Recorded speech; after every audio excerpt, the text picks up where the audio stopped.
get straight to our top focus. It doesn't seem to be a good start to the year for Indian techies working in the United States. The Donald Trump administration is set to be working on new regulations that could prevent the extension of H-1B visas of foreign workers whose green card applications are pending. Here's more in this detailed report.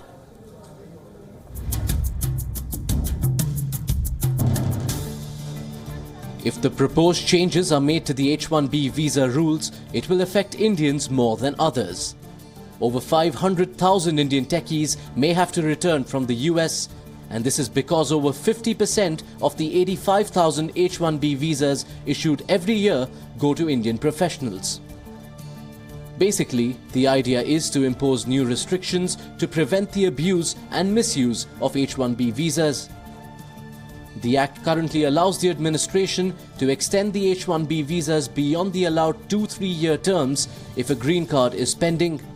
But the proposed tweaks to the H-1B visa norms by the Trump administration implies that foreign workers will have to exit the country after 6 years until the green card application request completes. The Trump administration is within the law to amend the H-1B visa rules because the idea behind the H-1B initiative was to address the shortage of skilled workers in the US. But the H-1B visa has eventually become a route for immigration for a lot of people. Many Indians and Chinese especially have used the H-1B as a route to become permanent residents. Interestingly, both the Indian-born CEOs of Microsoft and Google used the H-1B route to become permanent US residents. But the Trump administration is now considering a number of policy and regulatory changes to carry out the president's Buy American, Hire American initiative. Bureau Report, WION. And while that final decision on the proposed changes to the H-1B visa regulations is yet to be taken, it seems that business tycoons in India cannot stop themselves from welcoming the talented lot already. Referring to the anticipated outcome of the proposed changes to the H-1B visa rules, Anand Mahindra, chairman of Mahindra Group, tweeted out a strong message, and I'm quoting, "If that happens, then I say, Swagatam, welcome home. You're coming back in time to help India rise." Basically, the Donald Trump administration is trying to create a sort of self-deportation of hundreds of thousands of Indian tech workers in the US so that those jobs can be opened up for Americans. The proposed changes to the H-1B visa norms would have a dramatic effect, particularly on Indian visa holders, as more than half of all H-1B visas are issued to Indian nationals. And these reports of the proposed changes to the H-1B visa scheme may have alarmed many Indian tech professionals in the United States, but the worry is that they may have to return to India.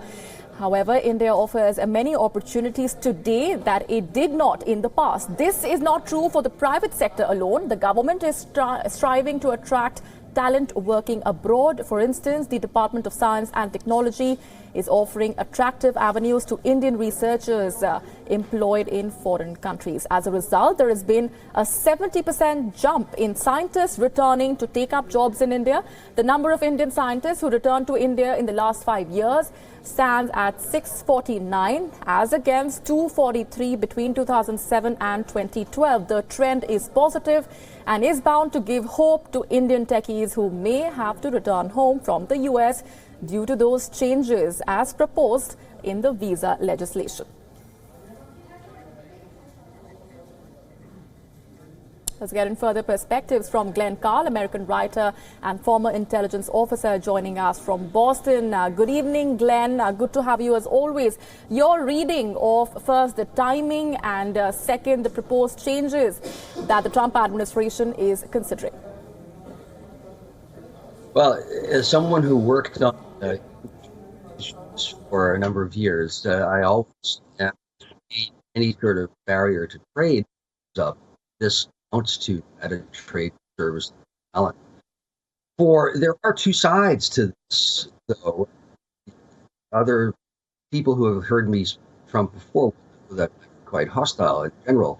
However, the Attorney General for the state of New York, who is as far on the other side of the political spectrum as Trump is on the right, has prosecuted companies for essentially undermining the wages and the employability of American technical workers through this program, and won the case. So trying to protect the undercutting of American technical specialists has broad support. That said, overall economic effects for the United States will long-term be harmful because you always want the best and the brightest. If one can address the undercutting of wages issue at the higher end, which this is, then the effects will be negative. But otherwise, there is this substitution effect that's going on. So there will be broad support in the public for this, I'm afraid.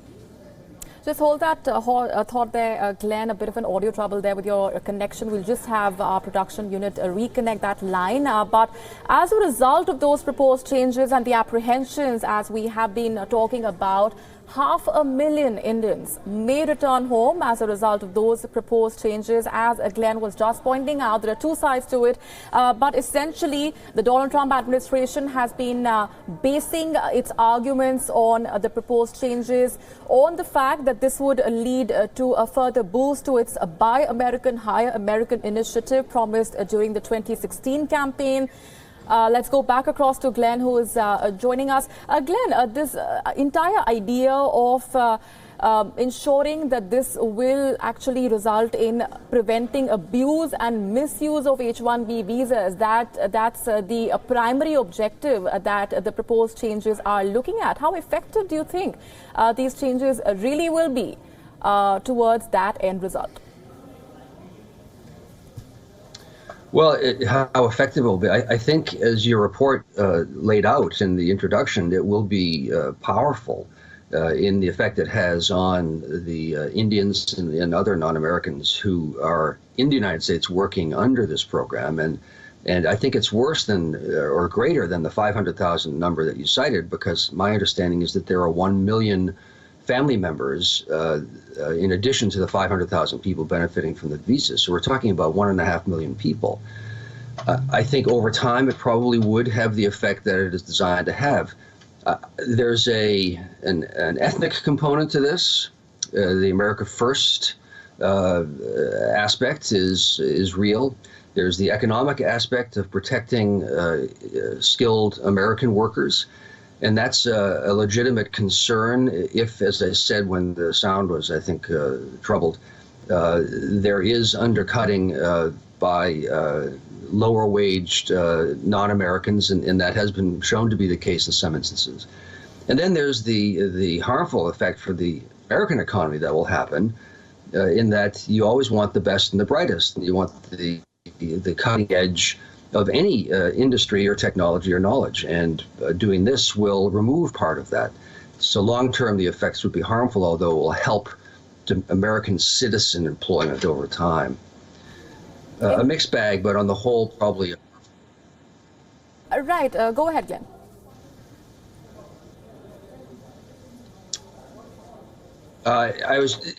It's not, this is a rare case, I think, when an action by Trump is not straightforward and generally wrong, that there are aspects of abuse to the H-1B visa program, but there's also a net benefit to the American economy. It's clearly established that these restrictions will now undermine. Glenn, so in terms of this transition, do you see, what do you see as the major hurdles then that the United States will have to grapple with in time to come if these changes are given the green signal? Well, I can't cite the precise statistics, but the general point I can make, which is substantiated by empirical evidence, that an immigrant is a net benefit for the American economy in terms of gross national product, economic productivity, employment creation, and technological cutting-edge advance.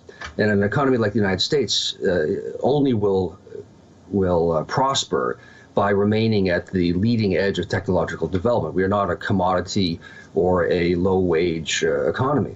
So taking away some of the world's finest engineers, scientists, researchers, and appliers of these new models and practices will long-term harm. The net benefit to the American economy from immigration, from high-tech skilled immigrants, from foreign investment intellectually in the cutting-edge technologies is absolutely clear. This is why the American economy remains the world's leading economy. So long term, this will cut off our nose to spite our face.